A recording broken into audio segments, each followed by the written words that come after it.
Les rebelles du M23 n'étaient pas représentés hier à Luanda, mais ils étaient bien au centre des discussions.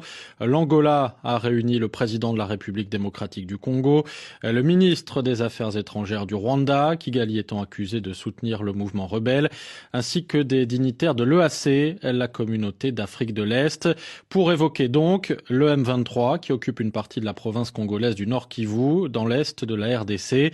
Après l'échec d'un premier cessez-le-feu acté au mois de juillet dernier, les deux pays, RDC et Rwanda, ont convenu cette fois d'un texte qui appelle les rebelles à arrêter les combats d'ici demain et à rendre les armes d'ici une semaine, faute de quoi ils feront face à la force militaire est-africaine. À Kinshasa, explication avec Patient Ligodi. Félix Tshisekedi espérait les engagements fermes de la part des différentes parties prenantes en général et du Rwanda en particulier, qu'il accuse d'agresser son pays et d'armer le M23. À l'issue de 5 heures de discussion, la délégation congolaise se réjouit du ton ferme du communiqué final et attend maintenant la mise en œuvre des décisions prises. Il a été décrété la cessation de tout soutien politico-militaire au M23 et à tous les groupes armés.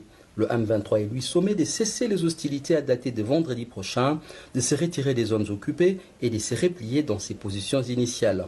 Ce mouvement est appelé également à se désarmer et à se cantonner d'ici à une semaine en territoire congolais sous le contrôle de l'armée congolaise, de la force régionale en collaboration avec la MONUSCO. Si le M23 refuse de se désengager, ajoute le communiqué final, les chefs d'État de l'EAC instruiront la force régionale à faire usage de forces pour les pousser à se soumettre.